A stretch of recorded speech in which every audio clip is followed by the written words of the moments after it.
pero Creo que ya lo habías. no, es que, Si es todo, dale clic a la liga. pero a la liga, es que no lo sé, Con que le dé clic a la liga ya se conecta. Sí, en el correo que nos mandó Samuel, ahí está la liga y es muy fácil. También se puede con el número, ¿no? Con los últimos números, pero eso creo que es un poco más complicado. Sí. Siento.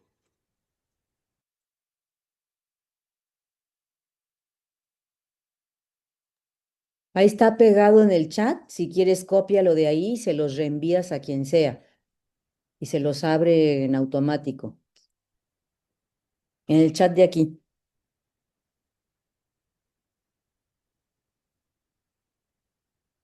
Georgina, todos. Hola, Tavi. Es que tenía cerrado mi micrófono, Ah, pues mira, pero qué gusto verte como siempre, cada igual. miércoles y luego el viernes también, ¿verdad? Sí, mañana, no, pasado mañana nos vemos. Sí, sí, el viernes. Qué bueno, muy bien. Pues, ¿qué Sí, onda? Sí, ¿qué onda con Paco? Pues no se ha conectado, ya veremos ahorita. Ah, bueno, espero que no tenga problema, que esté teniendo problemas con la conexión. Sí, seguramente que. Ahorita esperamos a ver.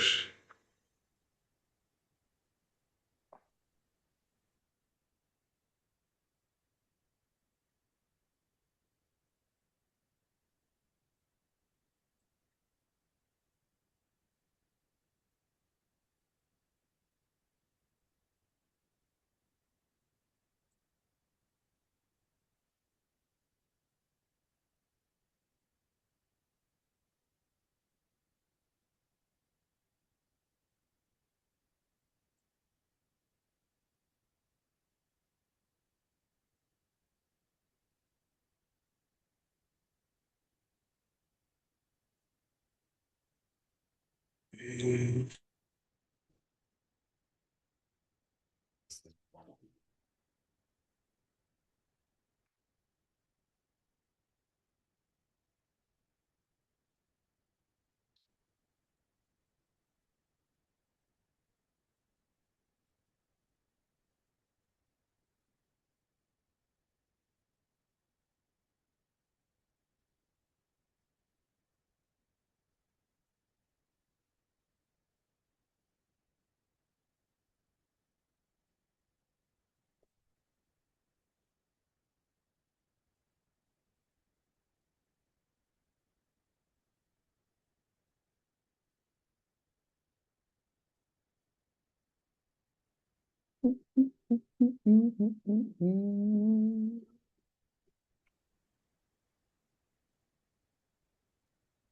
Paco, hola. ¿Qué tal? ¿Cómo están? Buenas tardes. Hola, Paco. Hola, Hola Paco, buenas tardes. muy buenas tardes a todos. Buenas tardes, Paco. Buenas Hola, tardes. buenas tardes. ¿Qué tal? Muy buenas tardes. Veo que ahí Buenas está tardes. Georgina, Buenas tardes. Samuel, Tavi, Salvador, ¿verdad? Sí, Y Javier estaba hace un momento también. Y Javier. Oye, perdón, ¿son en este momento las 6:16? ¿Sí? Ah, qué Seis bueno, diecisiete, sí. correcto. Muy bien. Buenas tardes. Buenas tardes. ¿Qué Hola tal? Buenas Miriam. tardes.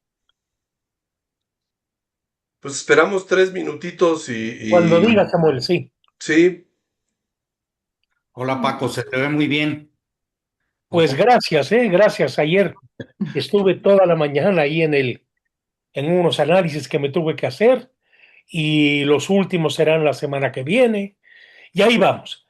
De ánimo bien, la voz está bien, la Ujú. cabeza igual, el cuerpo no tanto, me siento un poco débil, pero fuera de eso bien. Se nota, se nota. Eh, Bueno, uy,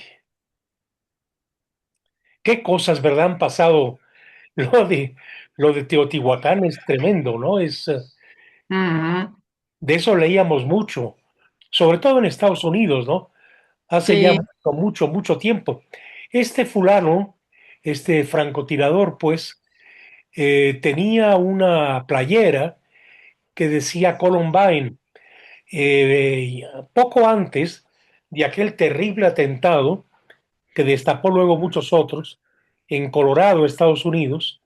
Lo recuerdo yo muy bien, porque una de mis hermanas vivía entonces allá. Su esposo es un físico que ha trabajado en cuestiones que tienen que ver con energía nuclear y estas cosas, y ha tenido 3 sedes en las que lo han enviado, pues, ¿no? Y una fue en Colorado, y él vivía en Littleton, la barriada en la que estaba la escuela, en la cual Mm. mataron a tantos niños. O sea, entonces es algo que tengo muy, que no se me podrá olvidar, porque yo recuerdo muy bien que era una barriada muy agradable. Era un lugar tan, digamos, tan, ¿qué diré yo? Pues tan ordenado, digo, y tan limpio, que recuerdo que en aquel tiempo mi esposa y yo fumábamos e íbamos caminando por una calle, y Alicia tiró el cigarrillo al piso y vio todo tan limpio que dijo, qué horror, no puedo hacer esto. Y se regresó para recogerlo e ir a donde había un bote de basura para tirarlo. Conocí la escuela porque ahí estudió un sobrino mío, ahí estudiaba. Entonces, bueno, eso lo tengo muy, muy presente. Pero eso que era tan raro, desde luego en México ni pensar en ello, ¿verdad? Que se diera un caso de estos de matar así en frío, ¿no? A personas que no tienen nada que ver y a niños. Y en una escuela, ¿verdad? Lo hemos visto como ese tipo de perturbado muy frecuente en los Estados Unidos. Pero ahora esto se está planetizando, ¿verdad? Sí, Y sí preocupa, porque no es un fenómeno solo, está muy ligado a fenómenos similares, ¿verdad? Que se están dando en buena parte del mundo. Pero qué terrible que pase una cosa así, ¿verdad? Que estés en un lugar de vacaciones, o sencillamente eres un estudiante y has ido a conocer o a rever con ya mayor sentido de que es algo importante a Teotihuacán, por lo que significó, y que de pronto alguien te dispare. No, no me parece algo muy, muy doloroso, muy, muy terrible, pues. horrible. Eh, Además, la forma en que pudo seleccionar, por llamarlo así, a quienes les disparó, puro extranjero. sí, sí, Sí, sí, un caso muy extraño, ¿eh? eso es Bueno, notable. también otra cosa, él dice que era de Guerrero, pero Sí, dicen que hablaba con acento español. sí, sí. Sí, Dijo vosotros todo el tiempo, y metió exacto. la palabra follar y Qué cosas cosa, ¿eh? Sí, sí, sí. Qué una cosa cosa, qué extraño caso, ¿verdad? muy extraño, Eh, muy extraño. Pues si quieres, Paco, podemos empezar. bueno, muy bien. Bueno, hoy Voy. vamos a ver lo que vamos a ver es, sí, a Alexeyevich, de acuerdo, es la autora Ajá. del Premio Nobel y el Voces de Chernobyl y unas cuantas obras, todas con la misma forma, con el mismo tipo, digamos, de formal de reportaje, ¿no? Llama mucho la atención porque esto sería el reportaje de una comunidad, el reportaje de lo colectivo que, digamos, por ejemplo, ¿qué podemos entender por algo en que todos en una comunidad más o menos grande lo hayamos padecido, lo hayamos por tanto retenido, y se presta a usar esa forma que esta mujer ha hecho? Porque ¿qué hacía ella? Entrevistar. Ella entrevistaba y vertía lo que había en esas entrevistas, que finalmente tienen todas puntos en común y puntos divergentes conforme un poco la historia de cada quien.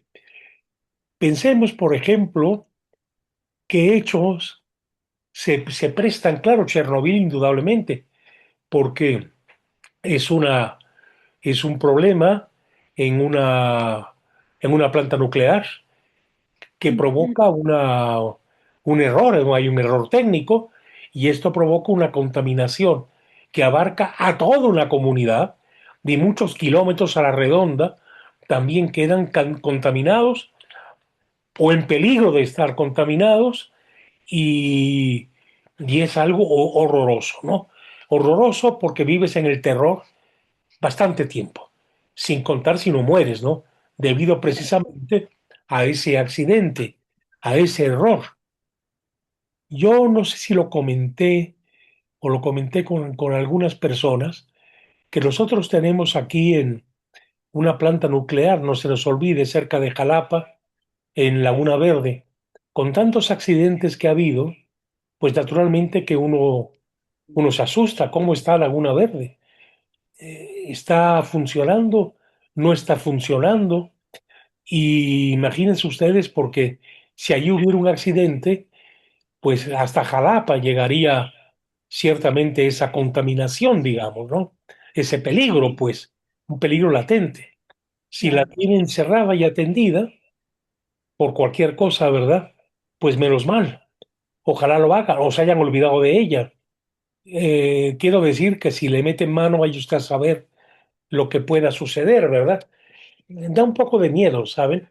Pensar que ahí tenemos nosotros también una planta nuclear, dada tanta ineficiencia que ha habido en el sexenio anterior y en lo que va de este, ¿no? Pero es algo que de pronto afecta a todo el mundo, es algo que toca a toda una comunidad. Y esto da lugar, o dio lugar, gracias a la perspicacia de Svetlana Alexievich, a un reportaje que son voces. Las voces de los que lo han padecido, de los que lo sobrevivieron, las voces de todos los que intervinieron en el asunto de alguna manera.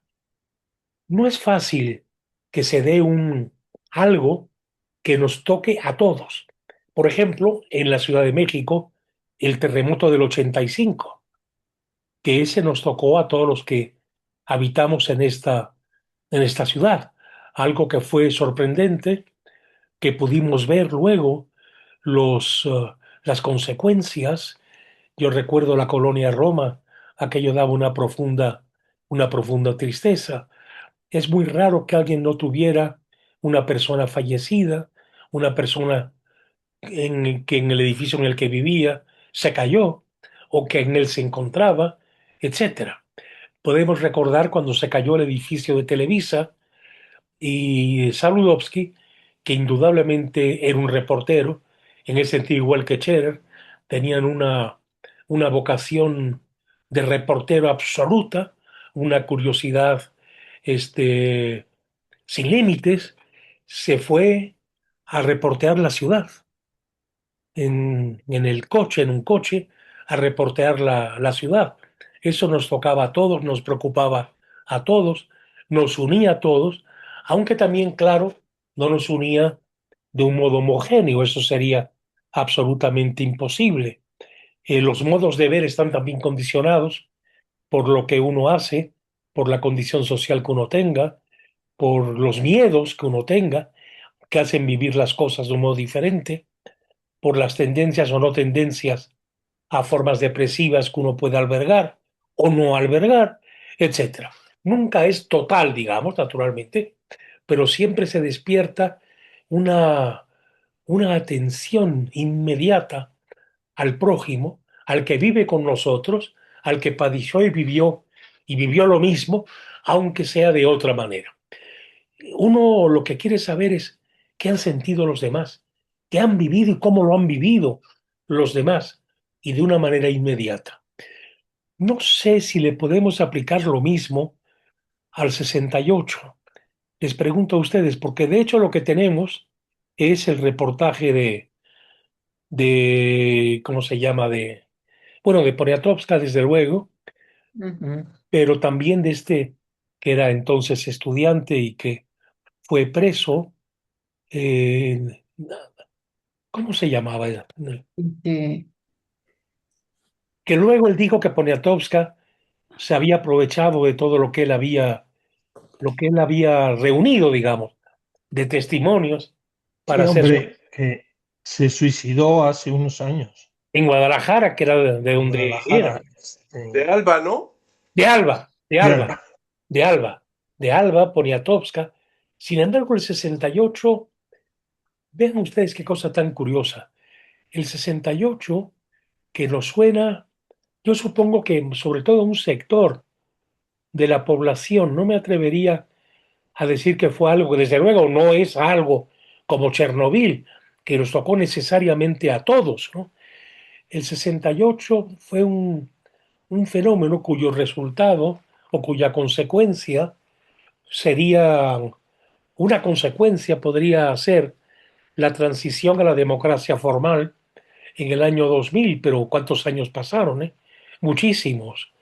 No sé hasta qué punto la fuerza del 68 se fue dando después del 68 o bastante después del 68, o se centró pues en el Excelsior de Julio Scherer, donde había personas ilustradas de todas las gamas de personas con una cultura general, de personas con con una preocupación política, con una cierta conciencia política, eh, todo lo que reunía el Excelsior de Julio Scherer, es decir, todas las posturas de centro, centro izquierda, centro derecha, personas religiosas y críticas también de la religión. No hay que olvidar, sin embargo, que el Excelsior de Scherer, ahora que se está hablando de él por los 100 años que habría cumplido, que el Excelsior de Scherer estaba llena de personas religiosas. Por ejemplo, voy a recordar un poco, bueno, recuerdo a un maestro catalán de mis hijos, cuando eran niños, que era un anarquista de tiempos de la guerra de España, una muy buena persona, el maestro Costayú. Y el maestro Costayú, cuando veía que yo leía el Excelsior, un día no se pudo aguantar y me dijo, pero ¿cómo lee usted ese periódico? Está lleno de clérigos. Me acuerdo que fue lo primero que me dijo. Pero bueno, eh, ahí estaba Erce Garamendi, cura vasco, un hombre más bien de centro derecha, un hombre que tenía una documentación de todo lo que pasaba en el mundo extraordinaria. Por eso podía escribir todos los días, ¿no? Tenías en sus archivos sin computadoras, ¿eh?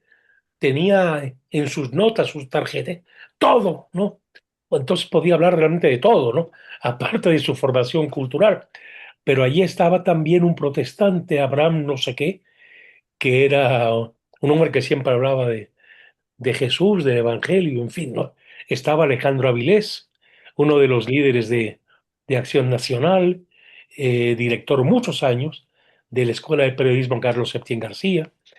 Estaba López Narváez, que me acuerdo que decía el buen Froilán, decía que él tenía dos lealtades. La lealtad a la izquierda, que se la había transmitido Enrique González Casanova, y al cristianismo, que se lo había transmitido Fray Alberto Escurdia.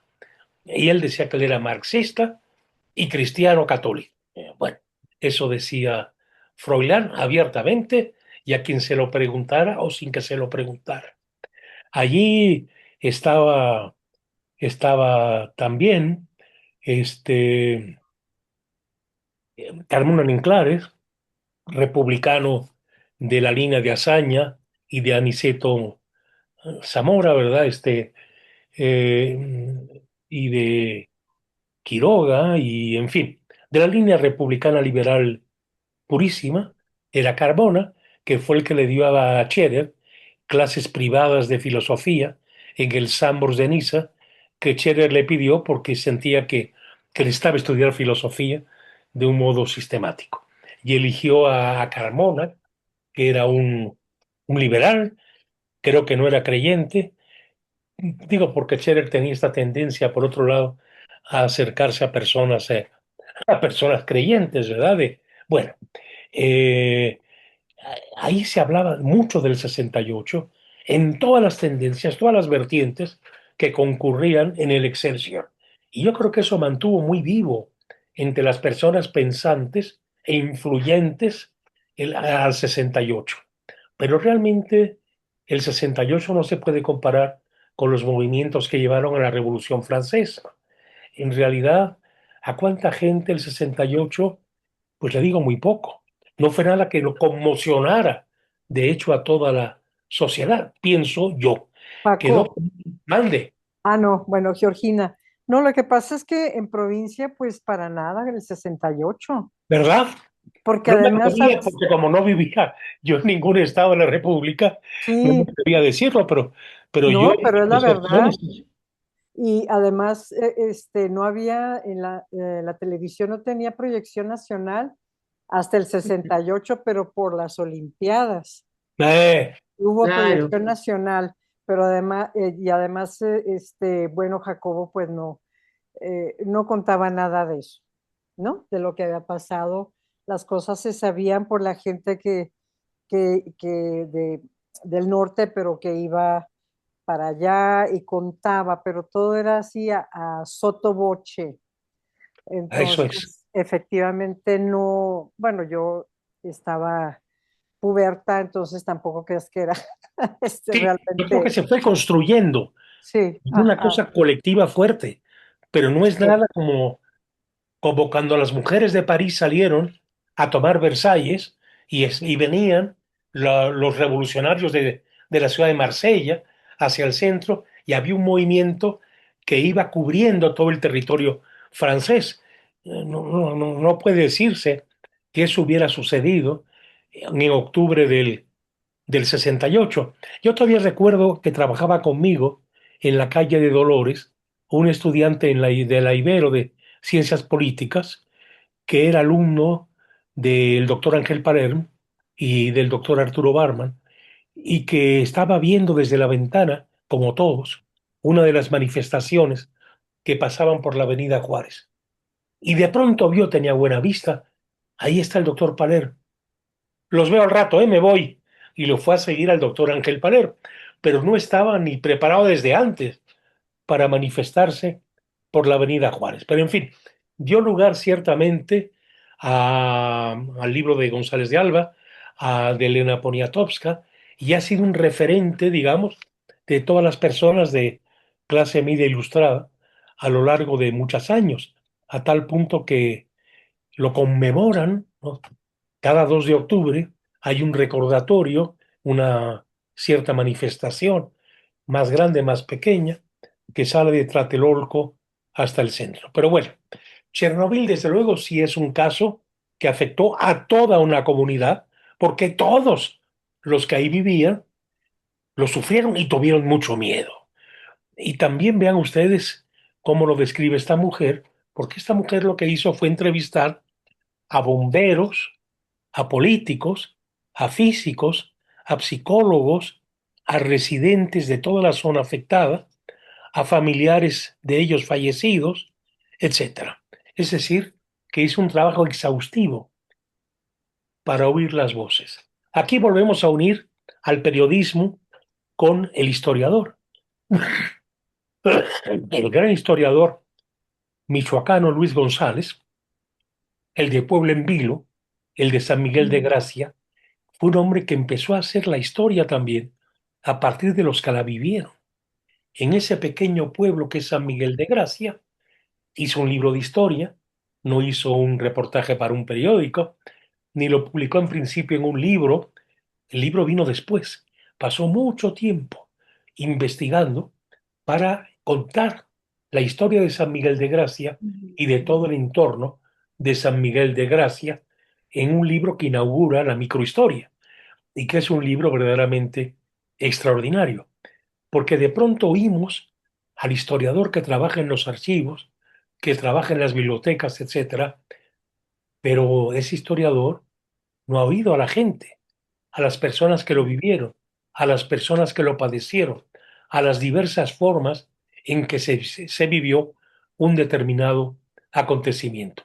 Creo que esto es lo más notable, lo que nos descubre y aporta Svetlana Alexeyevich, la, del reportaje de la comunidad que se muestra en el mismo reportaje, que no es un monolito, que todos están tocados, pero todos también con sus propios matices y con sus propios acercamientos. Esto me parece realmente, a mí me ha parecido algo verdaderamente fascinante. Fue el 26 de abril del 86 cuando se dio aquella fuga terrible de allá de Chernobyl. Este, y fueron evacuadas, de hecho, 110.000 personas. 110.000 personas. Piensen ustedes, por ejemplo, que para las autoridades soviéticas, la mentalidad totalitaria, para ellos no cometían errores. Ellos no se equivocaban nunca. Y había quien estaba marcado. Y en contra de la evidencia, y esto lo recogen las entrevistas, buscaba encontrar la justificación de alguna manera, de por qué aquello había sido un error, había sido un accidente, se había debido, vaya usted a saber a quién, ¿no? Porque no se acusaba de hecho a nadie, ¿no? Y naturalmente que eso parte de un error humano. Creo que de aquí está lo verdaderamente fascinante de ese reportaje, Voces de Chernobyl, como cuando nosotros nos hacen recordar en los trabajos que hubo sobre el terremoto del 85, lo que vivieron muchas personas y de un modo muy diferente. Yo creo que debemos analizar un párrafo como lo recoge en descripción al trabajo de Alexeyevich, como lo recogen en Google. En Google, la autora escribe, se mantiene en un segundo plano, actuando aparentemente como mera grabadora del dolor, la tristeza, la ira y todo el abanico de emociones y recuerdos que recopila, si bien en ocasiones entran dudas sobre tal imparcialidad, porque muchas de las voces tienen un tono tan semejante que parecen manipuladas, si no en el fondo, al menos sí en la forma. No comparto este punto de vista, ¿eh? No comparto este punto de vista porque las personas son personas en una circunstancia determinada, en una circunstancia concreta, tocadas por determinadas corrientes de opinión, que era siempre la estatal, ¿no? Era siempre la voz dominante, ¿no? Y el tono, bueno, el tono semejante es natural. El tono semejante es el tono de un terror compartido, ¿no? Y compartido por razones muy claras, ¿no? Sin contar los rumores que siempre hay, las cosas que alguien inventa para dar razón de lo que ha sucedido, etcétera. Entonces, escriben aquí, tan solo interviene de forma directa en un texto, una suerte de autoentrevista que sucede al testimonio inicial, el relato de la esposa de uno de los bomberos que intervinieron tras el accidente, quien, por amor, se negó a abandonarle a pesar de su muerte segura y dolorosa debido a la radiación. Bueno, sí, un hecho ciertamente de excepcionalidad, ¿no? Y que había, de alguna forma, es humano rescatar esto, ¿verdad? Es algo de ejemplaridad de algún modo. Un testimonio que junto con el que cierra el volumen son con diferencia los más duros y descarnados y ayudan a crear una primera y última impresión imborrables. Pero es también cierto que la sucesión, una historia tras otra, llevan a que los recuerdos se desdibujen, se mezclan y se pierde la individualidad. Por eso es un reportaje colectivo, porque finalmente hay un denominador común. Y eso es mérito del reportaje, del reportero, de hacérnoslo sentir. Sentimos que hemos recibido un golpazo, un trayazo, ¿verdad? Que tiene un fondo común, que tiene un fondo común. Bien, eh, no porque ninguno de los testimonios dejan de ser terribles, sino porque llega un momento en que la saturación es tal que no se puede apreciar en su valor ciertos pasajes narrativos. Se recibe lo total de lo que todos de alguna forma participaron, eso es lo que sientan los que por ahí estaban, y luego leían el relato.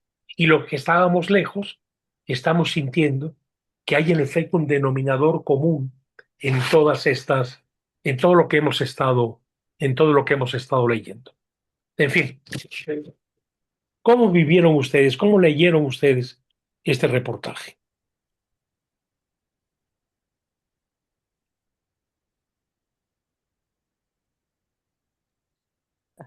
Bueno, Paco, ya que nadie se animó, yo no lo he terminado, Paco, la verdad, y no lo Ah, leí en el tiempo, pero empecé a leerlo y me atrapó, sobre todo, ¿sabes por qué? Por el primer, podríamos decir, testimonio que aparece en el libro y por la puntuación.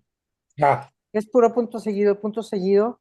O sea, te va llevando efectivamente a sentir el horror de esa mujer que, que a toda costa sigue a su marido, ¿no? Hasta que él muere en Moscú.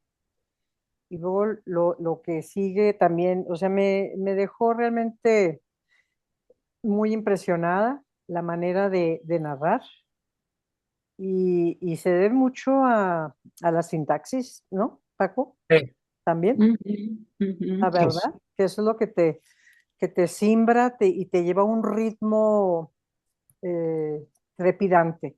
ah, Sí, me refiero a ese testimonio porque todavía me falta leer más. así sí. Sí, pero a mí pues sí me interesó muchísimo. Digo, ya había visto, lo malo es que ya había visto la serie, Paco, Ah, bueno, bueno. pero no tiene Las nada series que ver. reproducen todo esto, ¿verdad? Todo, Sí, es también un trabajo periodístico finalmente, ¿no? sí, pero no tiene nada que ver. O sea, me gusta más el libro. Y Eh, otra cosa nada más para agregar es que creo que el lunes fue que salió un gran reportaje en El País, ah, precisamente de Chernobyl, que fue el fotógrafo y el reportero fueron a esta pequeña ciudad, ¿no? Donde fue lo de Chernobyl, a entrevistar a la gente que todavía vive y no quisieron irse, que son eh, personas de 80 y tantos años, ¿no? Entre Ujú. ellas una mujer, ¿no? Que es una foto, pues sí, muy linda la foto que le toma el, el fotógrafo, reportero, porque también es ah, ah, reportero, ¿no? Pero es un reportaje interesante precisamente para conmemorar esto del 26 de abril, aunque salió el lunes o el martes, pero no, salió el lunes.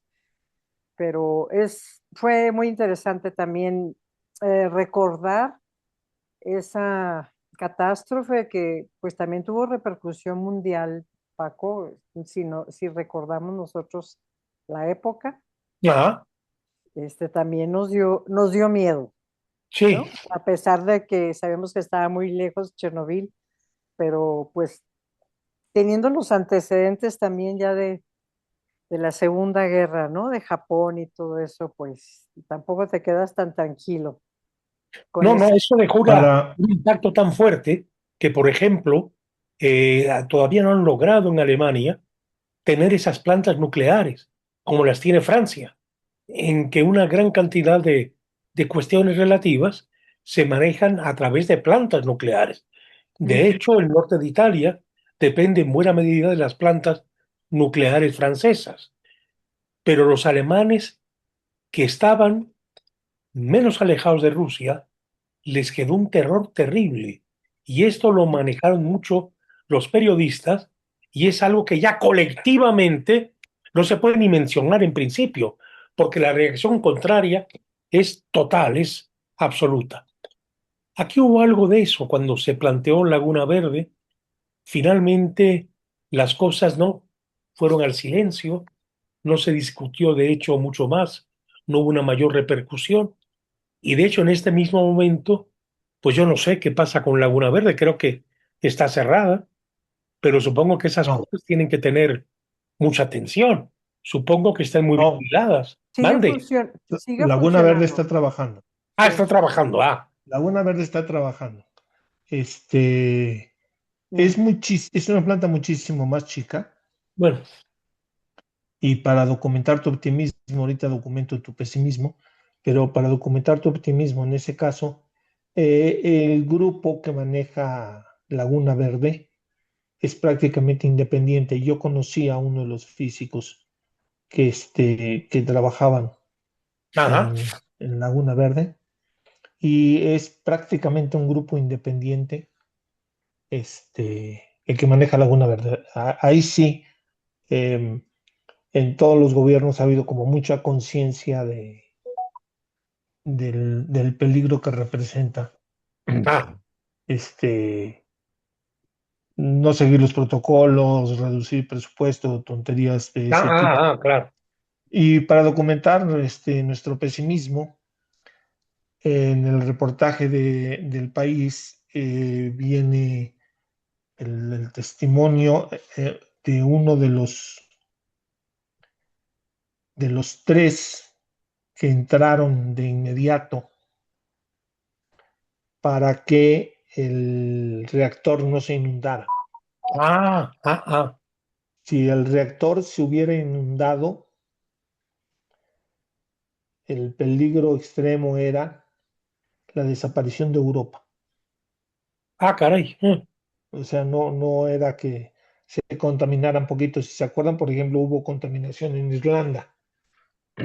Sí. La leche de vaca irlandesa estuvo contaminada y le vendieron leche contaminada a Conasupo Ajá. a Sí, través me acuerdo, sí. del hermano Ujú.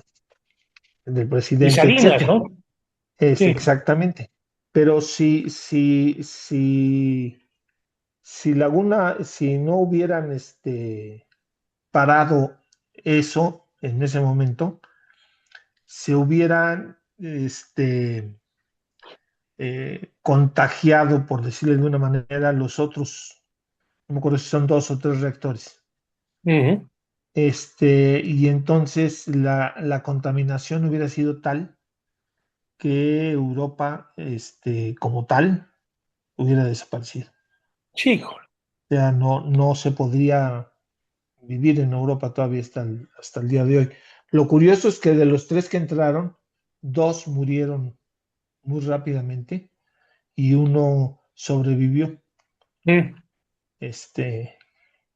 No sé si cuántos años, pero siempre decía que él debía de estar muerto. Sí, Híjole, porque qué cosa. todos los demás que entraron sobrevivieron, murieron y fueron realmente pues, personas heroicas que hicieron su trabajo. Él era bombero y eran personas muy heroicas, ¿no? Claro. Pero sí, Laguna Verde sigue trabajando y hasta donde se sabe es como de una cosa independiente y es muy chica en comparación A a Chernobyl. plantas como Chernobyl, ¿no? Es Ujú. muchísimo más chica, lo cual no quiere decir que no fuese peligrosa, ¿no? Sí, Es- claro, claro. ¿sí? Y ahí creo que un punto muy importante en, en Voces de Chernobyl, que es que a diferencia, por ejemplo, de La Sangre Fría, en Voces de Chernobyl, el narrador, en este caso la narradora, desaparece. Ah, Ujú. O sea, la presencia de la narradora es el mínimo indispensable. eh, Lo que narra la historia es los testimonios mismos. Ahora, claro que hay una dirección ahí en los testimonios. O sea, hay una dirección narrativa. Para empezar, ella tiene que escoger si se echaba pláticas de 4, 5, 6 horas, eso te da ya. 150 cuartillas.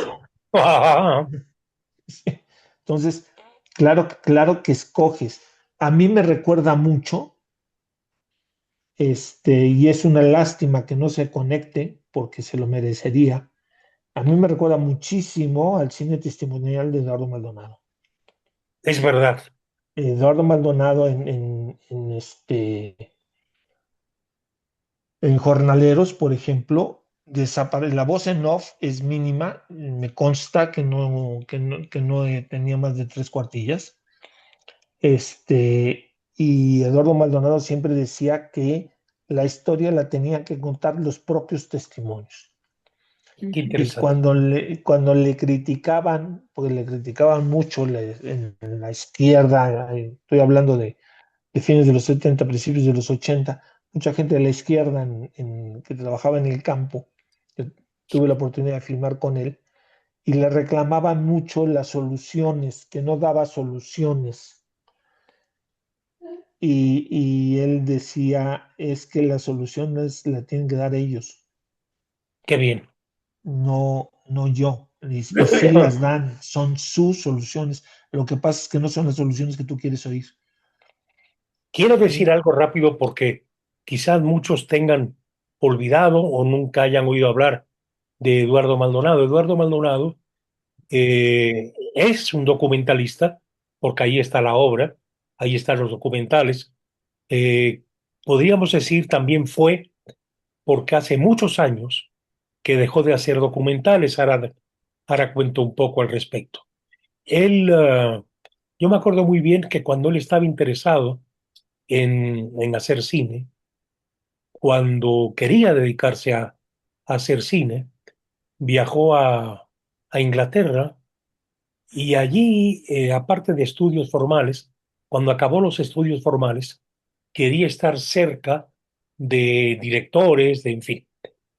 Y empezó a trabajar en una cafetería de mesero para sobrevivir, ¿no? Mientras iba estableciendo, haciendo relaciones que le permitieran entrar a los estudios, etcétera. Y estuvo cerca de Richard Lester y de otros autores de aquellos tiempos que fueron muy importantes, por cierto, para el cine británico. Y ya cuando regresó a México, empezó a hacer trabajo documental. Una fue Jornaleros, que es de anticipación porque va recorriendo a los inmigrantes, sobre todo del sur del país, que se van siguiendo las cosechas, ¿no? Para mantener a la familia, para sobrevivir, a veces llevándose a los hijos, a veces enviando, ¿no? El dinero, ¿no? de lo que ganaban en las cosechas del algodón, sobre todo, para que los familiares se pudieran ocupar de los hijos en los lugares de origen. Algunos luego pasaban al otro lado y seguían trabajando de jornaleros en California o en Texas, etcétera. Pero lo que logra es esta, esta presencia del que vive de ser jornalero, por tanto de ser nómada, de no quedar establecido en un solo lugar, y de cómo también se va, aunque hay un centro de la persona que, que no va a sufrir el embate de la no identidad, pero sí se van transformando, lo cual va dejando una cierta inseguridad, una cierta incertidumbre. Creo que ese documental está lleno de riqueza humana, de diversidad en personas, muchas analfabetas, o de conocimientos muy rudimentarios, pero que sin embargo van creciendo en sabiduría humana por todos estos traslados, por toda esta lucha por la vida, por toda esta conciencia de la realidad que vivían en el lugar al que han emigrado y al mismo tiempo cargando la realidad de su lugar de origen. Es en el fondo un documental que contiene una poesía que nos sentimos tocados por ella cuando abandonamos la sala de cine. Ese fue uno, pero hizo otro que se conecta con el trabajo de Alexeyevich en el sentido de encontrar también lo comunitario permanente. Por ejemplo, Xochimilco, el reportaje Xochimilco, que es de una belleza a nivel visual extraordinario, es una recreación que nos hace redescubrir Xochimilco en lo que tiene de más auténtico y en lo que toca en mayor o en menor grado a todos los habitantes de Xochimilco. También tiene otro, bueno, hizo muchos en aquellos años, uno que se llamó Una y otra vez, en que asistimos de una forma presencial absoluta a cómo se va dando la corrupción en México. lo llamaron obreros disidentes de Pemex para que filmara las formas de corrupción, digamos, de los dirigentes del sindicato. Y vamos viendo sutilmente cómo los van progresivamente cooptando, hasta que finalmente acaban disparándole a Eduardo Maldonado y a su equipo de gente de cine que estaban haciendo el documental, porque ya no convenía. No, los usan para atacar, ¿no?, a los corruptos líderes sindicales y al final, cooptados, ahora ellos los que lo contrataron disparan contra él. Y vemos el movimiento de la cámara cuando tienen que, bueno, que irse y largarse, ¿no? Porque estaba en riesgo su propia vida. Y al final vemos, al lado de Luis Echeverría, en el balcón de Palacio Nacional, a los líderes que lo habían contratado al lado del señor presidente. Un gran documental, un documental que, bueno, que ojalá lo hubiera visto toda la población, ¿verdad? En aquellos años. ¿Por qué seguir paso a paso la impunidad y la cooptación en un movimiento de corrupción siempre creciente, como lo que está pasando ahora otra vez, de un modo magnificado tal vez, y que ya era incontenible, ¿verdad? Y también hizo, bueno, hizo muchas, recordamos un poco, Javier, recuerdo una y otra vez la de la corrupción de los petroleros, Laguna Xochimilco, de dos tiempos. Laguna de dos tiempos. Así es, sí. En fin, también en Puebla, ¿no? Todo lo que era espérame, había un fenómeno que no me acuerdo, pero tenía que ver con la compañía Remington, con la explotación en Puebla, pero ahorita no me acuerdo, No me acuerdo. con el azúcar. Bueno, hizo trabajos que despertaron muchas cosas, las formas de la propaganda política, la forma en que el PRI buscaba comprar votos a través de dávidas perfectamente organizadas, etcétera, las formas en que se iban creando la apariencia, la realidad, la imagen de movimientos colectivos a favor del partido oficial, cuando todo estaba de hecho sembrado y propiciado. Bueno, el caso es que en un momento dado, Maldonado, me acuerdo que me dijo una vez que él había pensado, había soñado alguna vez con entrar a la industria, de alguna forma la ficción, pero que se daba cuenta que no era lo suyo, que lo suyo era el documental, era el periodismo, por tanto, era la investigación de lo concreto, de lo que concretamente estaba pasando en la sociedad mexicana. Y un momento dado, como que sintió que había hecho lo que había que hacer, que, que ya no podía ir más lejos, que ya todo sería repetirse a sí mismo, y se metió por otros caminos, los caminos de la psicoterapia, los caminos de la meditación espiritual, e incluso siguió transformándose en una persona vivísima y hoy en día no solamente es un terapeuta de lo espiritual, de lo psíquico, sino que además de eso canta en cafés de Juriquilla, ha grabado sus CDs, o sea, un hombre con una vida de llamar ciertamente la atención. Para ahí dejó esos documentales de los que ya prácticamente no se habla y que deberían reponerse porque siguen manteniendo una real actualidad, digamos, ¿no? Es una lástima, pero tuvo el valor de decir ya no. Bueno, se cansó también que buscaban contratarlo para defender ciertas tesis, Claro. ciertas ideas, y que no tenían la libertad que era necesario, porque era una libertad que él buscaba, como decía Javier, para que oyéramos a los demás, para que oyéramos a las víctimas, para que oyéramos a los que habían padecido eso que él estaba denunciando y eso que él estaba, de hecho, planteando. Algo más, Javier, al respecto. Sí, adelante. Sí, quería comentar de eso que tanto él como Svetlana sustituyen, y por eso también han sido criticados, y Svetlana ha sido criticada por lo mismo, sustituyen la explicación en el periodismo narrativo, sustituyen la explicación que es muy propia del periodismo finalmente Ajá, por ajá. la escucha.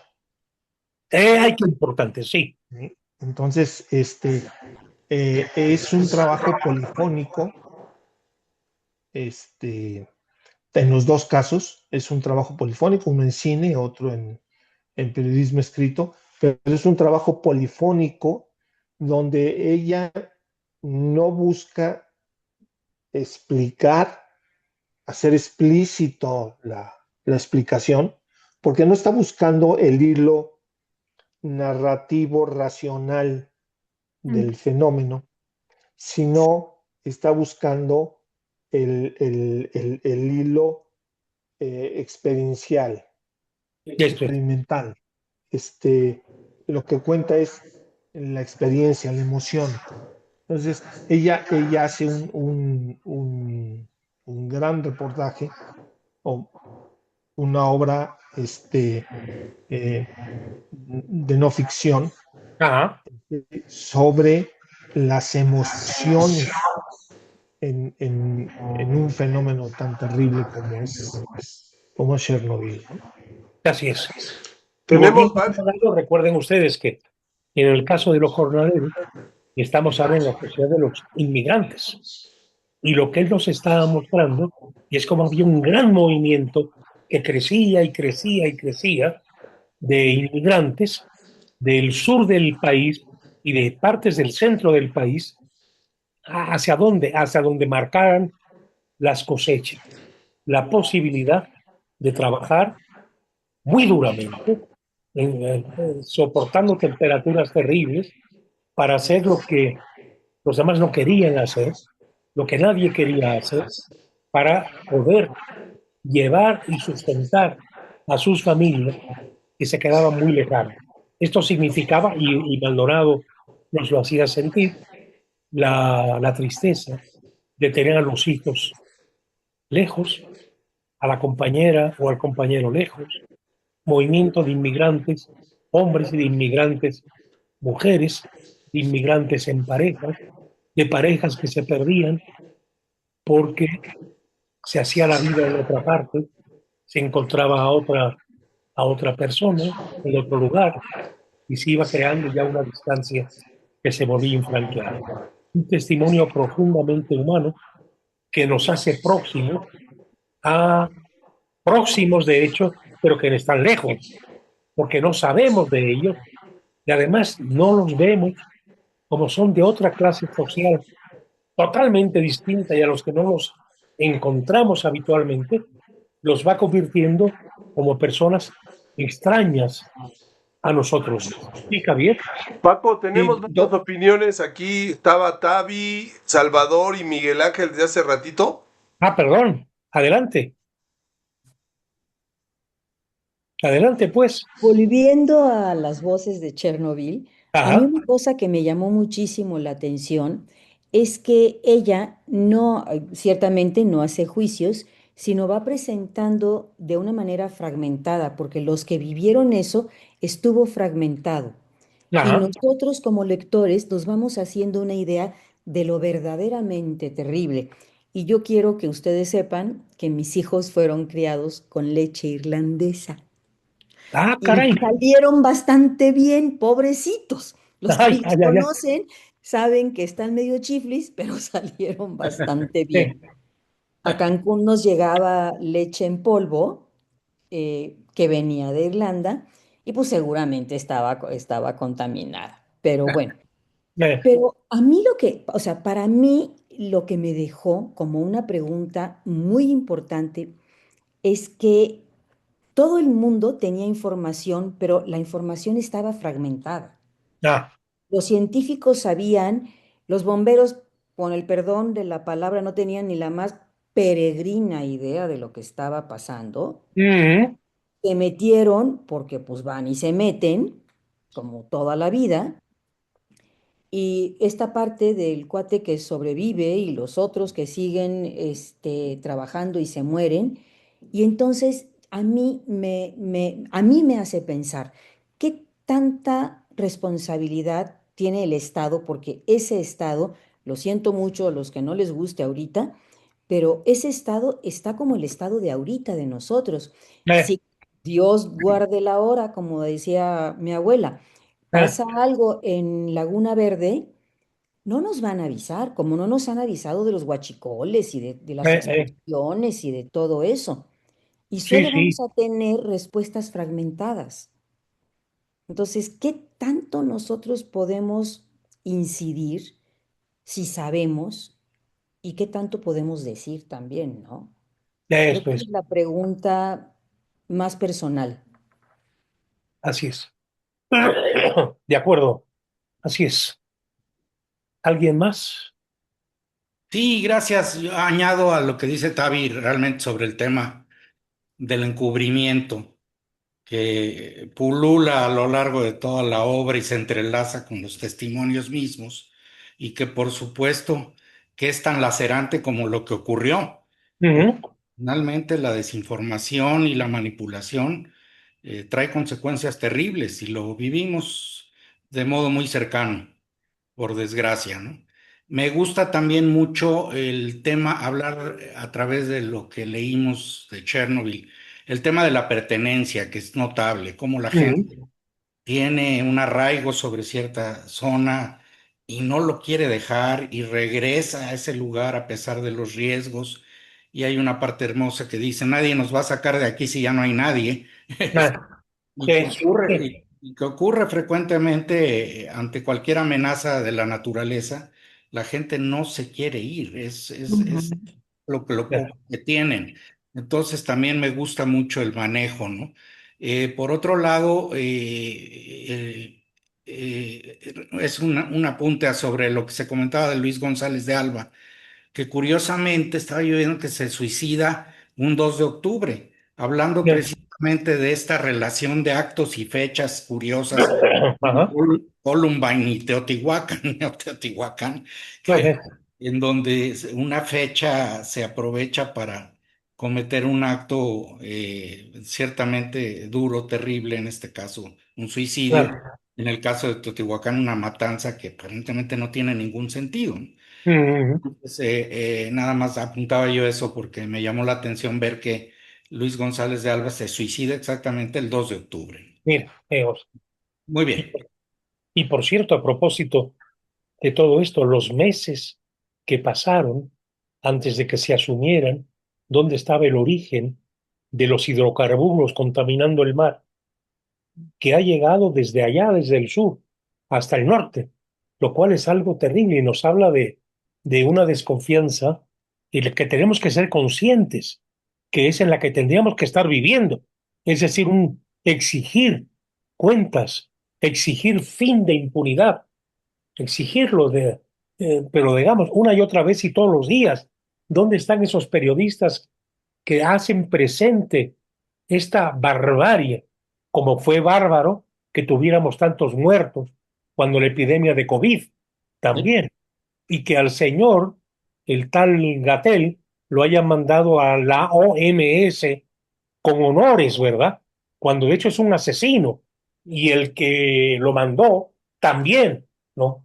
Y el que lo nombró donde estaba también, ¿no?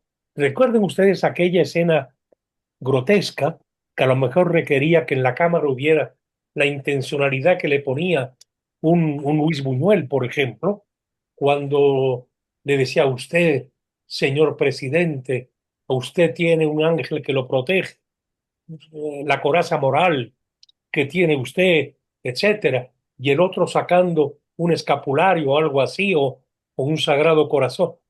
Pero ¿dónde se ha visto esto? Y uno pensaba, porque uno puede vivir, de hecho, en la Ciudad de México y en Guadalajara y en Zacatecas y en Aguascalientes, etcétera, y en Monterrey, etcétera, y uno puede vivir como si viviéramos en el primer mundo, sin ver otras realidades terribles que aquí están y que aquí nos acompañan. Y sin embargo, no se oye es decir, basta, pero basta en serio, digamos, ¿no? Pero también falta la protección que necesitamos, ¿no? Los medios de comunicación, de alguna forma respaldándonos y dando testimonio de lo de lo que sucede, ¿verdad? De otra forma, nos van envolviendo en el engaño y nos vamos autoengañando también todos nosotros, por culpa de esa falta, ¿no? De una información que de hecho sea una información veraz, una, una información que realmente revele lo que lo que se está sucediendo y lo que se está ocultando, ¿no? En fin, me parece muy grave, muy, muy grave. Muy grave, Paco. Hace falta uno o muchos Michael Moore para Eh, que hicieran documentales sobre todas las cosas que están ocurriendo tan terribles en nuestro país, ¿no? Hablando de Columbine, bueno, pues extraordinario el trabajo siempre de Michael Moore al respecto de ese tipo de fenómenos, ¿no? En que llegaba al fondo y era un periodismo documental absolutamente definitivo, ¿no? gracias. Definitorio. En fin, Javier creo que quería continuar con algo, Miriam, pero Adelante, adelante. yo ya callo, yo ya callo. Eh, sí, Javier. Sí, no, lo que iba a decir es que, este, regresando a Maldonado, pero Ajá. que también aplica con Svetlana, lo que era una experiencia muy interesante era ver sus documentales con los campesinos. Eduardo Maldonado decía que el inmigrante agrícola mexicano en realidad era un jornalero que llegaba hasta el norte, pero que era el mismo fenómeno, que eran jornaleros que iban recorriendo hasta donde podían llegar. Pero era muy interesante ver con ellos el documental. La, Eh, la, la experiencia era completamente diferente, caray. pero verdaderamente diferente. Y lo que ellos decían después era muy, muy rico y en muchos casos muy doloroso y en otros casos muy divertido. Ujú. Este, y la misma pregunta me hago yo con Voces de Chernobyl. Hay que recordar que ella también tiene un libro sobre la Segunda Guerra Mundial, hecho de Ajá. la misma manera, sobre entrevistas con personas que vivieron la Segunda Guerra Mundial, no soldados, no el ejército, no, personas que sufrieron la Segunda Guerra Mundial, familias. Y yo me aventuro, no tengo modo de saberlo, pero me aventuro que debe de ser muy diferente también la lectura de los ucranios, de los bielorrusos, este, y de los propios rusos, de Voces de Chernobyl, de la gente común y corriente, de Voces de Chernobyl, de la que podemos hacer en Occidente, ¿sí? Eh, Este, creo que debe ser una lectura, este, diferente y que no olvidemos que era su público, este, primario. ajá. Ella tiene 77, 78 años, nació en el 48 Ujú. y no, salvo pequeñas temporadas en las que se ha tenido que, que salir de Rusia o de la Unión Ujú. Soviética, en términos generales viven y, bueno, ya no sé si sigan en activo, pero vivían en Bielorrusia. Ujú. Este, entonces, su público central son ellos. Y Así eso es. yo creo que es un punto también muy importante. Yo creo que ella también escribe eso, sobre todo, primero que nada, para los que entrevista. Eh, ¿Sí? Y que es el mismo caso del cine de Eduardo Maldonado, que lo escribía para los que había entrevistado. Nada más quería hacer ese Sí. comentario. Que tiene que ver con una cosa, perdón. En los dos casos es gente que nunca es escuchada, Eh, ¿sí? Ujú, El jornalero nunca es escuchado, el jornalero es sin voz. Son ujú. personas que no tienen voz. A nadie les interesa y no tienen voz y nadie los representa y nadie habla por ellos, salvo en la manipulación política. Y todos los que vivieron Chernobyl, eh, unos muy de cerca y otros más lejos, pero todos ellos tampoco tenían voz. eh, O sea, en el otro, en el en la serie que se hace después, que es un docudrama muy bien hecho, pues se ve clarísimamente cómo, por ejemplo, el comisario del partido evita que se informe, así es. ¿sí? O sea, ellos no tienen voz y ella les da la voz, deja ese testimonio, este, supongo que a pesar de los deseos soviéticos y rusos actuales. Claro, claro. Pero es la vía, de hecho, para tener una conciencia más profunda y más amplia también de lo que pasa ahí y en general en el mundo. Pensemos en Hiroshima y Nagasaki. La decisión del presidente norteamericano, con el respaldo de su Estado Mayor, de lanzar la bomba atómica. Allí estaba un jesuita joven entonces, Pedro Arrupe, que no se contaminó, que estuvo atendiendo a todo el que pudo, que fue una labor verdaderamente excepcionalísima.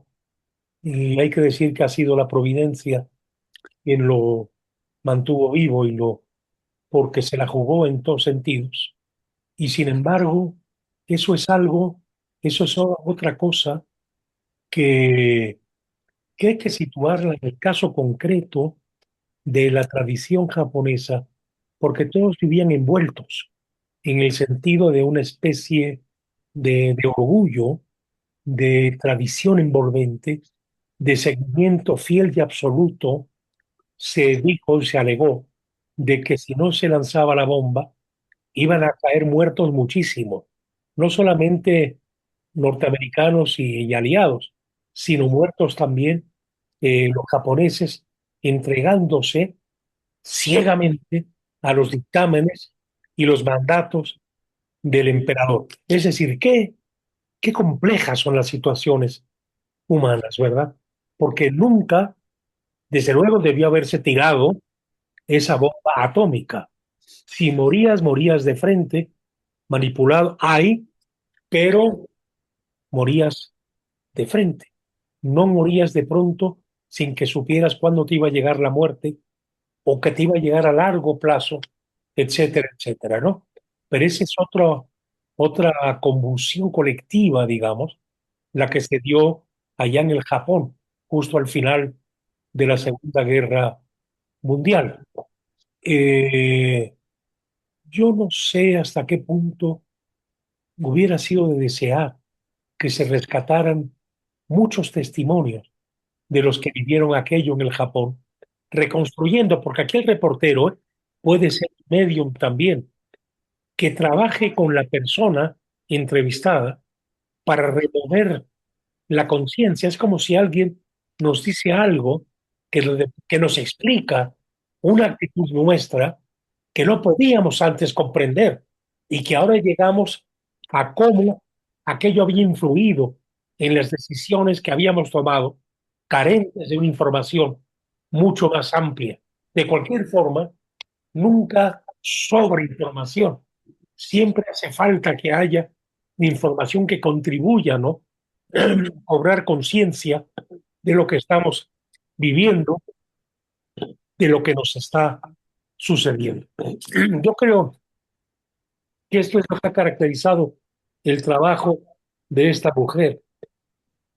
Nos dicen, una persona que estudió toda su obra, es en el campo donde Svetlana crece rodeada de mujeres y de sus historias sobre la guerra, escuchando atentamente esos relatos sobre maridos perdidos familiares muertos y aldeas arrasadas.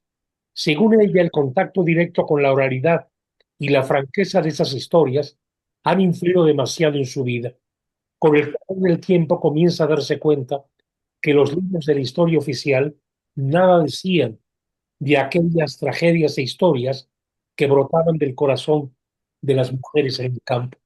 La verdad oficial, rigurosa en su patriotismo ideal comunista, solamente hablaba de nombres de batalla y de heroínas y de heroicas defensas. Perdón, se me está yendo un poco la voz. Dice Alexeyevich que ya desde muy pequeña sintió el llamado de la escritura. Por eso, cuando llegó el momento de elegir una carrera para estudiar, se volcó por el periodismo. Ser periodista era lo que más se acercaba a aquello que tanto deseaba, escribir. Hizo algunos trabajos en periódicos locales y revistas literarias, una tradición muy rusa, por cierto, mientras que él se emocionaba con el trabajo de Aleph Adamovich, su maestro e influencia principal. Adamovich fue quien forjó el estilo de la novela colectiva o novela de confusión en la literatura rusa moderna, un estilo que plasmó, por ejemplo, en la historia de Katyn, un libro donde recoge testimonios del sufrimiento de decenas de campesinos bielorrusos que soportaron la invasión nazi. Adamovich conocía muy bien del tema, ya que él mismo combatió como partisano en el Frente Oriental.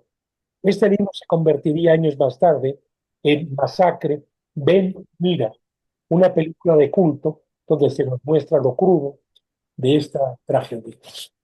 Hay, por cierto, una, una novela que parta de una gran documentación. Para mí es la novela, naturalmente que digo esto con las reservas, porque no puedo haber leído yo todas las novelas que se han escrito en tantas partes del mundo en las que se escriben novelas, que es prácticamente todo el mundo. Pero de las que yo he tenido acceso, para mí quizá la novela más significativa, más importante, impactante del siglo XXI, se llama Las Benévolas y le escribió Jonathan Little.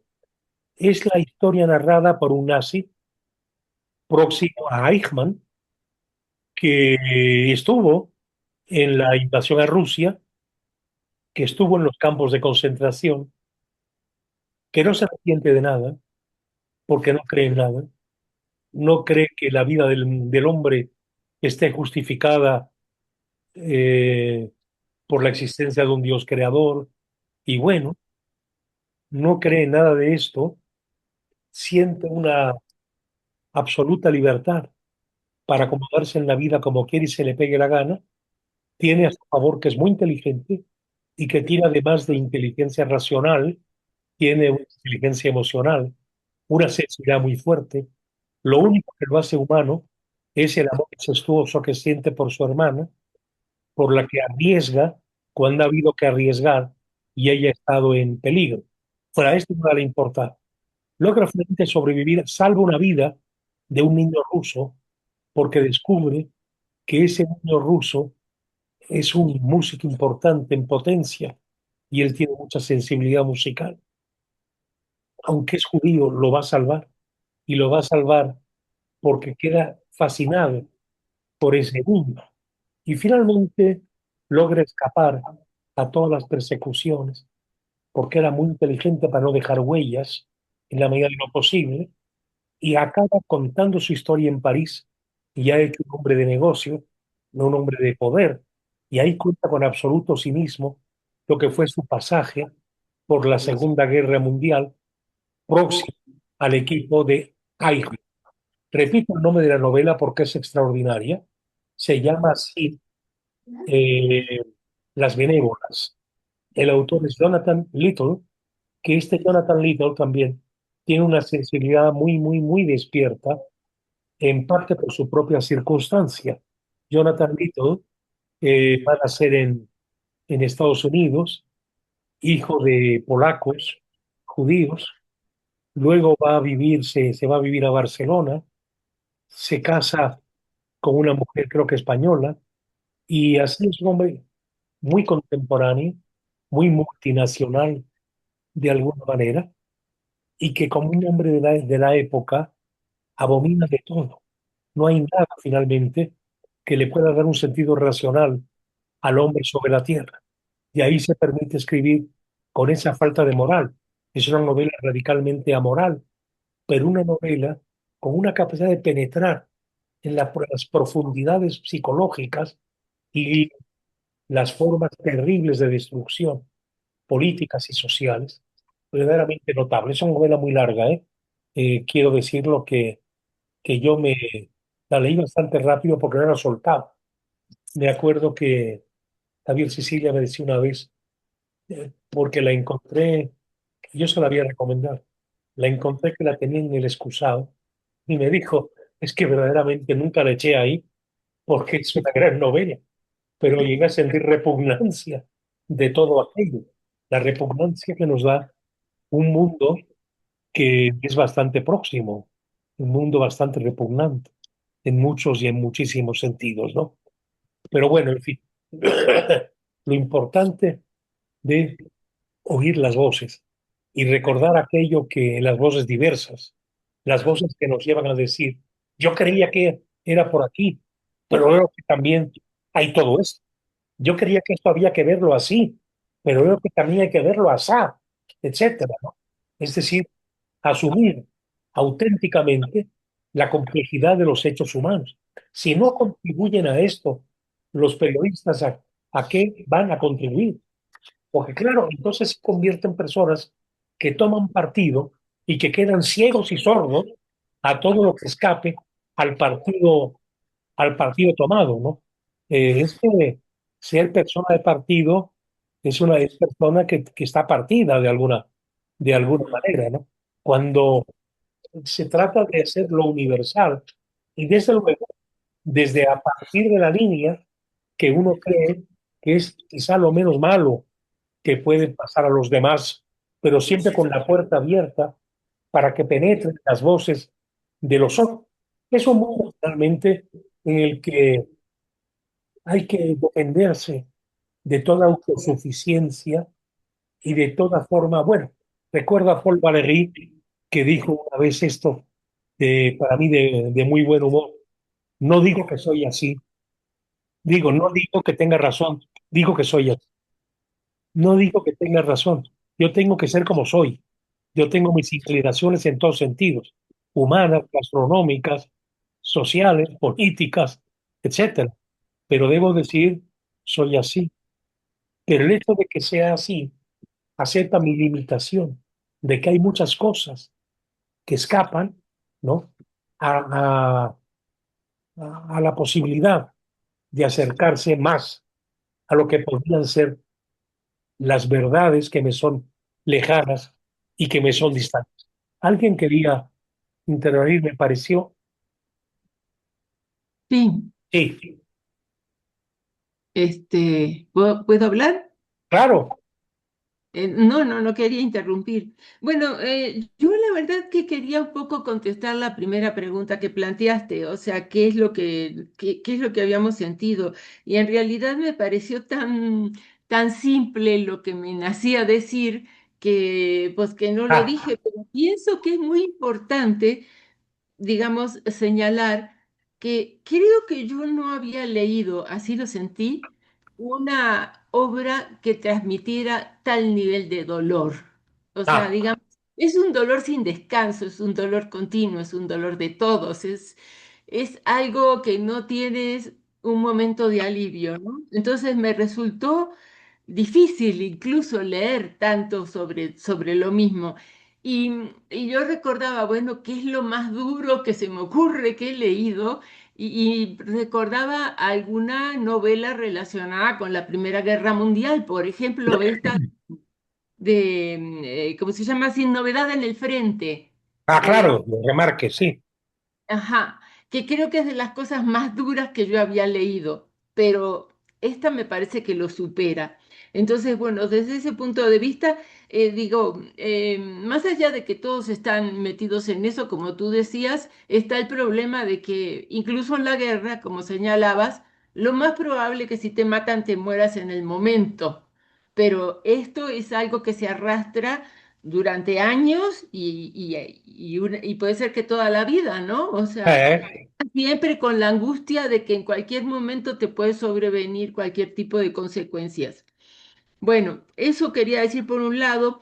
Mencionar que creo que cuando intervienen estas personas en momentos tan críticos, aún sabiendo, bueno, creo que en buena parte muchos no sabían efectivamente, ¿no? No sabían en qué se estaban metiendo, no sabían de qué se trataba, la Ajá, trascendencia, digamos, de lo que era esta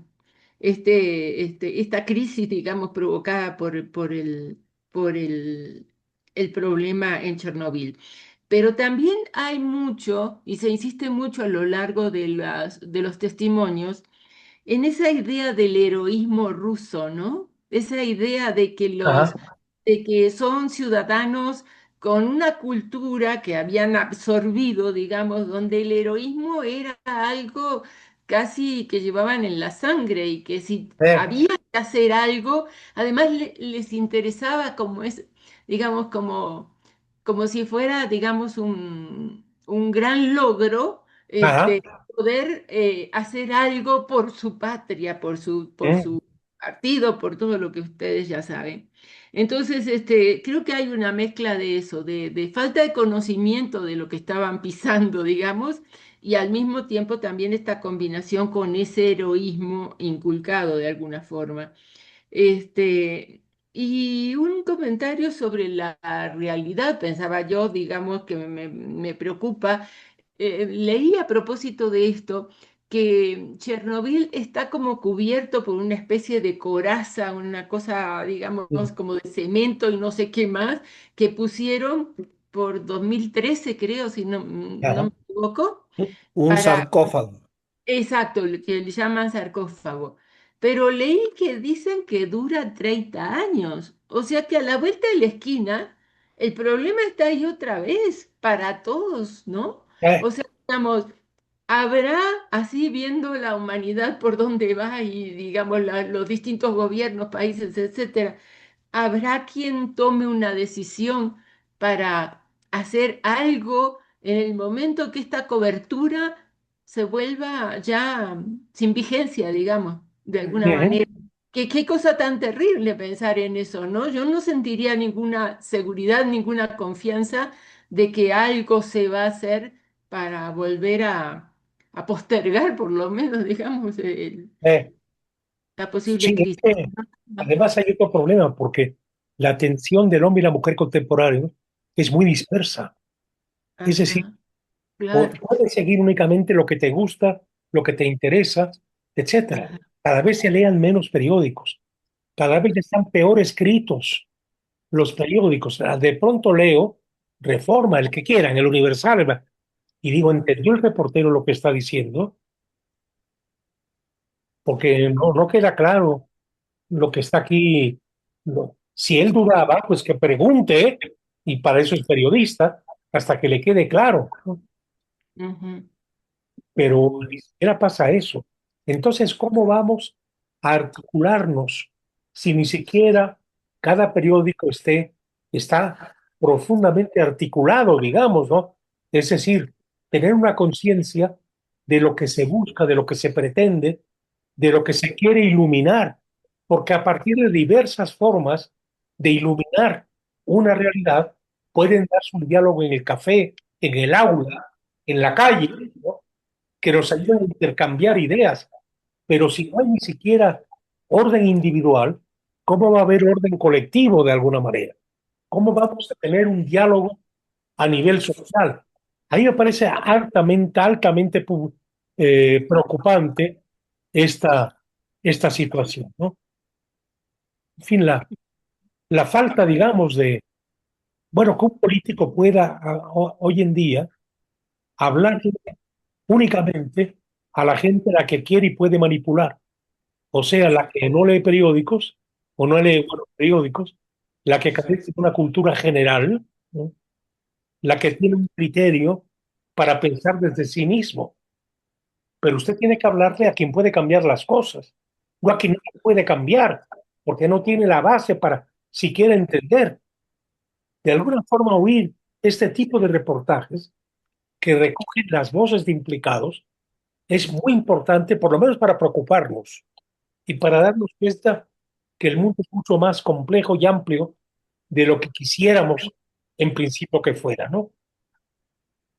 El estilo de Alexeyevich, nos dice un estudioso de su obra, dice, está en todos sus libros.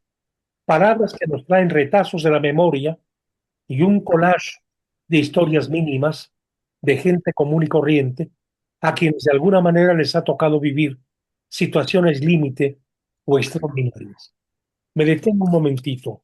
Hace 2 o 3 años salió publicada en París una obrita, pequeña en tamaño y también pequeña, si quieren ustedes, porque no es una obra, digamos, compleja, de Céline.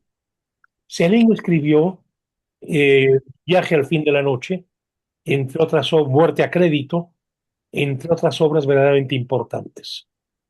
Eh, Céline empezó siendo alguien que daba en un barrio obrero, era médico, consultas y no le cobraba al que no tenía o le cobraba mínimamente al que poco tenía. En aquellos años de su primera juventud se afilió al Partido Comunista hasta que se desencantó porque tenía una gran capacidad de ver y y de enfrentar lo que veía y de asumir lo que veía. Acabó finalmente perdiendo la fe en todo, no creía que este mundo tuviera un sustento racional, etc. Pero él estuvo en la Primera Guerra Mundial y en la Primera Guerra Mundial, en la guerra de las trincheras, estuvo en una trinchera. Vio morir por los obuses que llegaban a pocos compañeros. Conoció lo que eran las confesiones que dice el que cree que se va y que quiere dejar al menos a este amigo que ha hecho un testimonio de sí, de sus nostalgias, de su dolor, de sus pérdidas, etc. Y Celine cayó herido, gravemente herido, sobrevive y va llevando un diario en el que cuenta el miedo, el horror, el temor que vivió durante días y días y días, las confesiones que escuchó, el desgarramiento que éste le producía, con esa prosa de él de sujeto, verbo y complemento, clarísima, muy francesa, entonces muy cartesiana, muy racional, pero nos hace sentir el dolor y el aborrecimiento de la guerra, sin concesiones, sin melodrama, sin palabras bonitas, y eso, ese testimonio brutal de alguien que ha estado agonizando y que se llama guerra, tiene un enorme valor, porque generalmente la película o el episodio de novela nos cuenta un momento de confesión muy profunda de alguien a quien está a su lado padeciendo lo mismo, pero no nos cuenta el dolor, el miedo permanente, la oscuridad que rompe toda posibilidad de luminosidad, la herida, la agonía, la cercanía de la muerte y el sinsentido. Todo eso nos lo hace sentir Louis Ferdinand Céline en ese opúsculo que se llama Guerra. No sé si ya lo han traducido al español o no, pero en francés guerre se puede conseguir. Lástima que no se hubiera publicado antes, pero como ustedes saben, como Céline fue colaboracionista, su obra no se podía publicar en Francia. Colaboracionista ex profeso.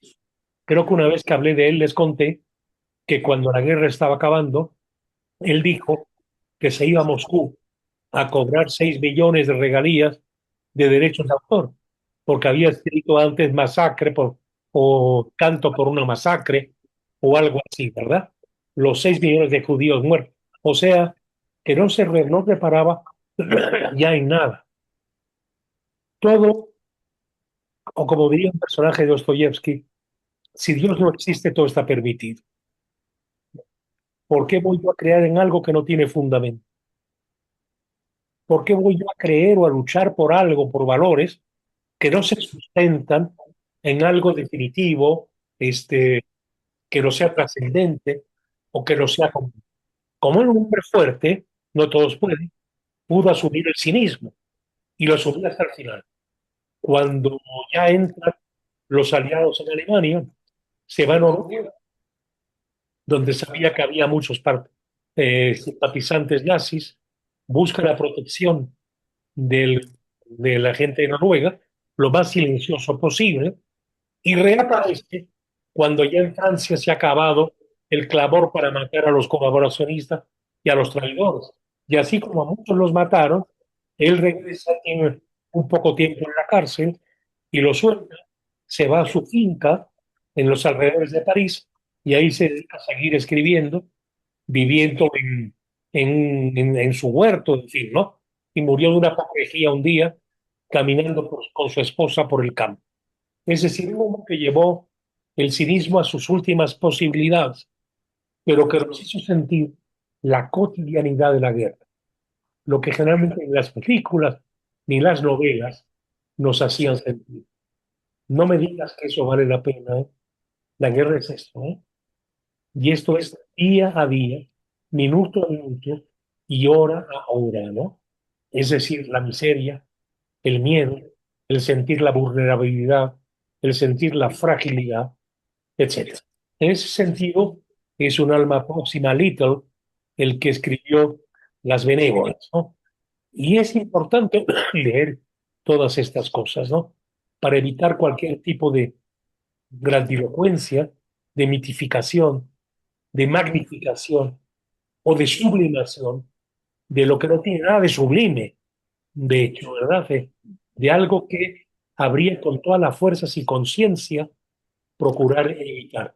Quiero por último, porque esto no lo podemos olvidar, si estamos hablando del reportaje de lo comunitario y de lo colectivo, que también está la novela de lo comunitario y de lo colectivo. Y no puedo dejar de pensar en Juan Rulfo y en Pedro Páramo. ¿De qué manera Juan Rulfo logra darnos algo que toca profundamente a toda una comunidad? La menesterosidad, la necesidad del otro, la búsqueda del sentido a través de la búsqueda del padre, etcétera, etcétera. Claro que es una novela, no es un reportaje, no es de ninguna forma, ni remotamente se puede decir que Pedro Páramo es como un reportaje, pero bien es una especie de equivalente en la novela, entrar a algo que toca hondamente a toda una comunidad. Yo me acuerdo que en Aldero hace muchos años, cuando supongo que todavía exista el servicio social, que yo insistí mucho que se hiciera un servicio social que consistiera en la lectura de Pedro Páramo en una comunidad de gente humilde y de origen campesino, porque lo iban a entender. Es decir, así como muchas personas dicen, ilustradas, universitarias, que no entienden la estructura, que costó trabajo leerlo, yo dije, léanlo en lectura colectiva, en una comunidad, y creo que el resultado va a ser que sí lo van a entender, a pesar de toda la complejidad literal. Y creo que así fue el resultado, si mi memoria no falla. Bueno, así fue el resultado.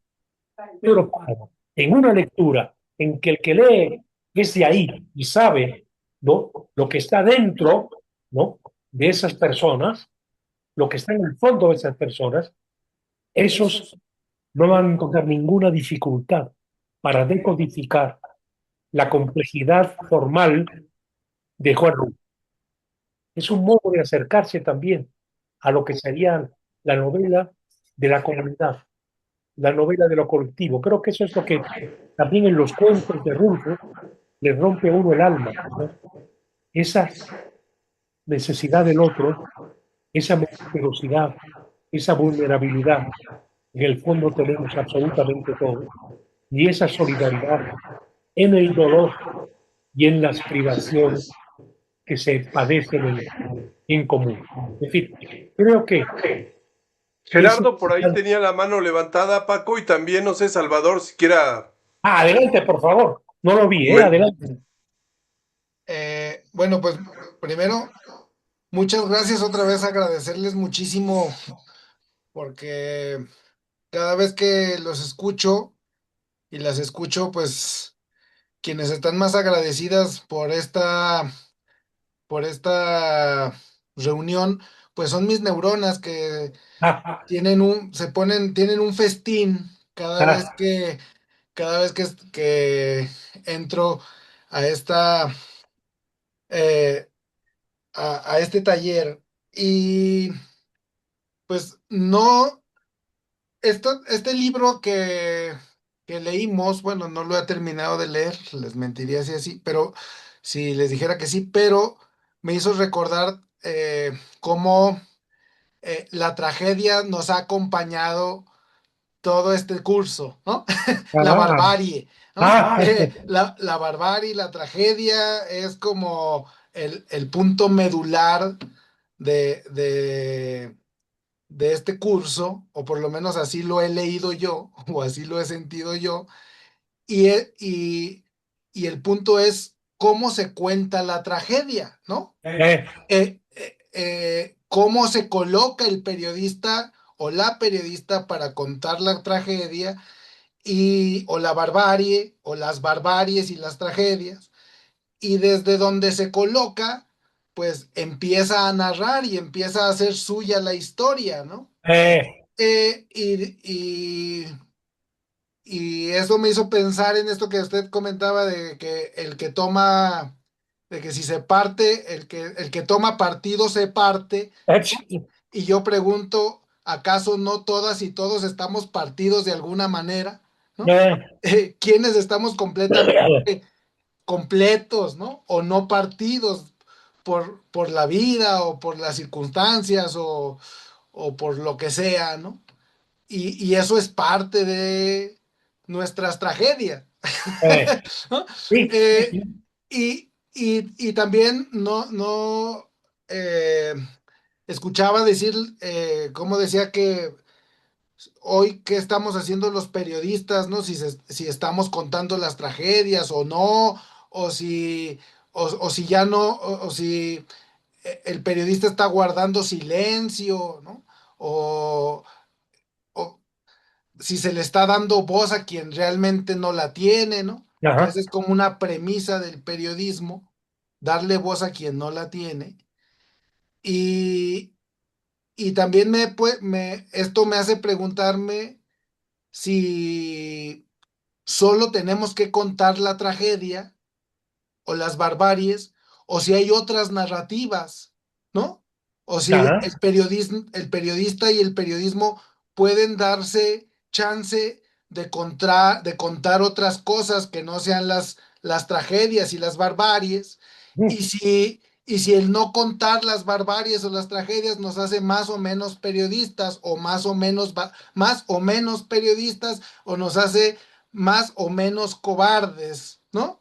Eh, y todo son dilemas éticos también, ¿no? ajá, Eh, y yo creo que una deuda del periodismo es que no estamos contando la esperanza o las esperanzas, ¿no?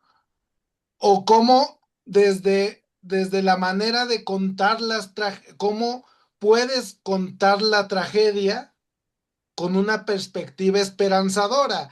Y esto me eso recuerda, es. por ejemplo, el gran libro que escribió John Carlin, El factor humano, sobre la gran tragedia del apartheid en Sudáfrica, pero desde dónde la cuenta, ¿no? Ajá, Desde, desde el rugby y lo que el rugby representó o representaba para Sudáfrica, y cómo ese evento deportivo ayudó a esta nación a reconstruirse en la esperanza, ¿no? así es. Y entonces, pues y esto también, esto que leímos ahora, pues me hizo recordar La noche de Tlatelolco de Elena Así es. Poniatowska, ¿no? Que cuenta desde un coro de tragedia, ¿no? Desde el coro de quienes estuvieron ahí, de quienes participaron, la barbarie que cometió el PRI, ¿no? Y de la que no nos quiso contar qué pasó. Ajá. Necesitamos el periodismo para saber qué pasó Y revisar los y periódicos del tiempo, revisar los que no periódicos. decían O nada. sea, el PRI todavía lo quiere mantener oculto. ¿De qué estamos Sí. hablando? ¿No? Todavía no sabemos a ciencia cierta qué pasó, ¿no? Y el PRI no salió a explicarnos, ¿verdad? Lo que cometió, Bueno, ni y en no el sabemos qué 68, pasó ahora que se cumplen 100 años en la Guerra Cristera. ajá, ni en el La 68, espada, ni en el aunque 71, existe ni en ese la Guerra enorme Cristera. libro de Jean Meyer, que han leído pocos, que deberían leerlos todos, en realidad, eso es como si no existiera. Fue de los episodios más significativos en todo el siglo XX nacional, la guerra, la cristiana. Y, y un movimiento radicalmente popular.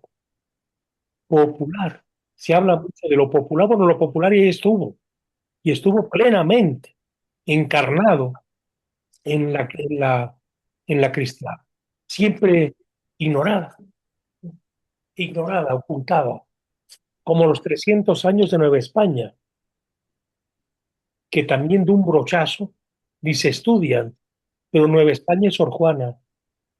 Nueva España es nada menos y nada más también que Sigüenza y Góngora. Nueva España son las repúblicas de indios, los regidores de Tlaxcala, que eran indígenas y que marcaban quién entraba y quién no podía entrar. No. Donde había un gobierno popular, Nueva España es también el tiempo en que se respetaban las lenguas regionales. Había la lengua franca y había la lengua de la región. Todo eso era Nueva España también. Y ahora se la niega todos los días.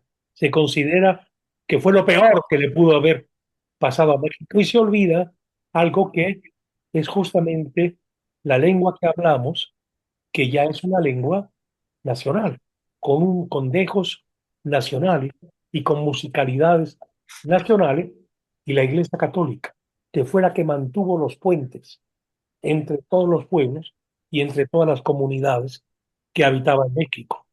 Todo eso se quiere negar, se quiere olvidar, se quiere decir que no fue así, y fue así.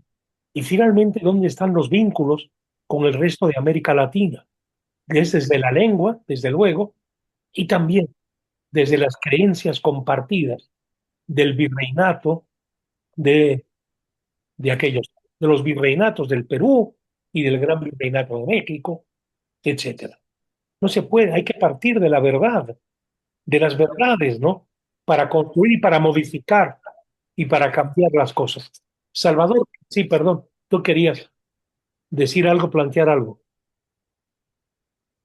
Pues lo que pasa es que creo que ya no hay tiempo. Hace unos años, en una conferencia en Monterrey, un conferenciante vasco, en su primera visita a México, empezó su conferencia diciendo que sería muy breve, porque los discursos breves hacían moverse a las neuronas, en tanto Ajá. que los discursos largos hacían moverse a los culos, ¿no? Cosa que en Ajá. Monterrey provocó Ajá. un brinco así entre la audiencia, porque la palabra culo sonaba Sí. fuerte. Entonces, a mí se me quedó eso muy grabado y siempre he pensado que el onceavo mandamiento es serás breve, no aburrirás.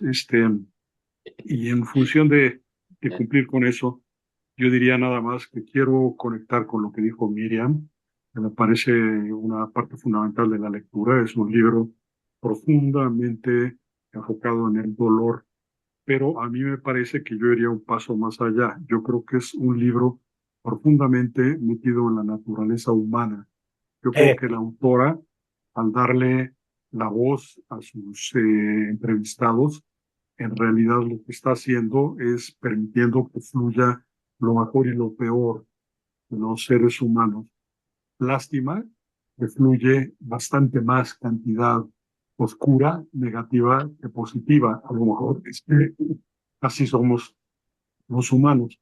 Me llama mucho la atención que las partes más positivas fluyen siempre en relación con la vida comunitaria, con la comunidad o con los instintos amorosos más profundos, ¿no? Los hijos, la vida de pareja, etcétera. Cuando las personas se desligan de la vida comunitaria o de este contacto amoroso, se vuelven personas terribles, ¿no? Que vandalizan, que roban, que abusan y demás. Y en esta línea, pues destacan por su vileza los políticos, los administradores, la gente de la jerarquía. Recordemos que están en un momento de quiebre muy fuerte del sistema soviético. De hecho, tenemos todavía algunos comunistas que deben haber estado como muy despistados, ya pensando hasta qué punto la ideología comunista básica todavía tenía algún sentido en la época de la perestroika, y teníamos todas las personas que estaban revisando los esquemas tradicionales de la Unión Soviética.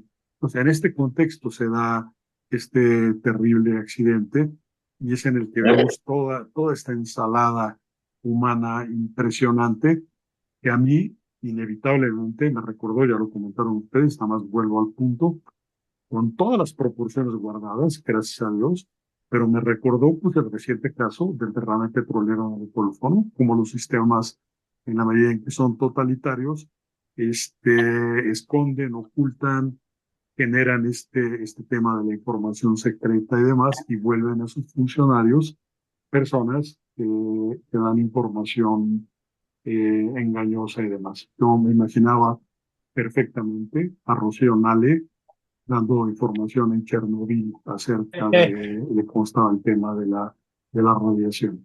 Es todo lo que quería decir, pero espero no haber movido mucho los traseros.